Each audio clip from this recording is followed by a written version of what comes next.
자, 이주환 교수입니다. 이거 재밌습니다. 어떻게 처리될지 저도 궁금해요. 안양시 박달동의 대지 34평, 건물은 매각지에 토지만 매각.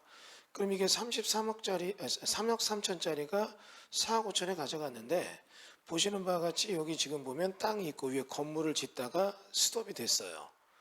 건물을 짓다 이렇게 스톱이 됐고, 여기 보면은 건축물에 대해서 뭐 이렇게 해서 써 있는 얘기가 써 있습니다.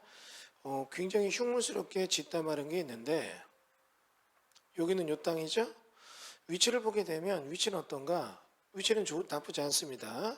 안양역이 있고 안쪽으로 좀 들어오긴 했지만 여기서 자동차로 5분 거리에 광명역이 있고 광명역도 있고 여러 가지로 많이 괜찮아요.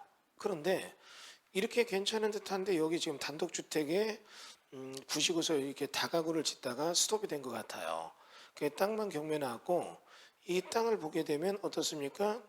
96년 9월 20일 날 소유권 매각 김문재 장성준, 그 다음에 장성준 지분이 전체 이전됐고 이전되면서 2000년 3월 6일 날 그러면서 바로 6개월 뒤에 근저당이 걸었고 근저당 걸은 이후에 여기 건축허가 받고 건물을 짓다가 스톱이 된 것 같아요.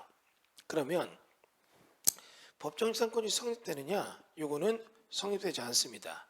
그러니까 이거는 내가 땅 받고 건물은 날로 먹는다. 특수물권 개념으로 갈 수도 있지만 문제는 이겁니다. 이 물건에 대해서 내가 땅을 받아놓고 건물을 날로 먹는다. 우리가 조사를 쭉 들어가 보니까 이 건축물 대장 없어요. 그리고 재밌는 거는 지상에 4층, 지상 4층, 지하 1층 건물 신축 중이다.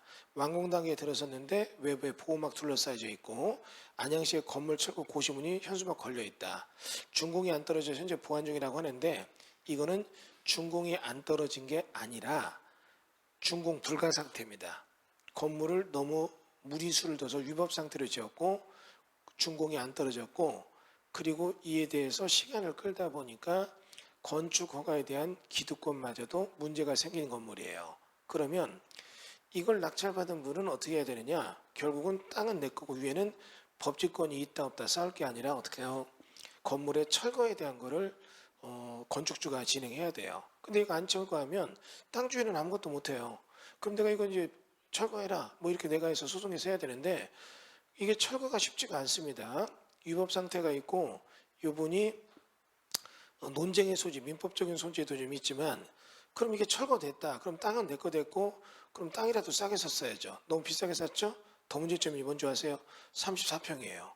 옛날 법규는 이게 지금 건축허가 났지만 지금 법규로는 일반 주거지역 34평에 도면 안 나옵니다. 도대체 뭐 하려고 이거 받았나 이해가 안 돼요. 그러니까 어떻게 처리될지 저도 좀 굉장히 애매하게 봅니다. 민법적 포커스를 갖다면 이거는 어떻게 특수물권 중에 좋은 물건으로 볼 수 있지만 공법적 개념으로 간다면 도저히 손을 볼 수 없는 물건이 되는 겁니다.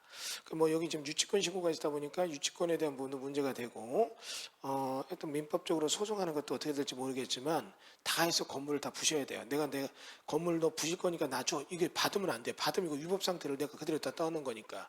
그럼 어떻게 해야 됩니까? 다 철거하게 만들어야 되는데 철거된 후에 34평 일반 주거지역 절대 도면 안 나옵니다. 이 물건이 왜 준공이 안 나느냐? 이 좁은 땅에 건축허가 받고 약간 편법으로 뭔가 용도 변경 위법적으로 해서 건물을 좀 수익을 높이려고 짓다 보니까 이게 무리수가 걸려서 준공 불가, 건축허가 반려 뭐 이렇게 복잡하게 된 거예요. 근데 어떻게 처리될지 저도 굉장히 궁금합니다.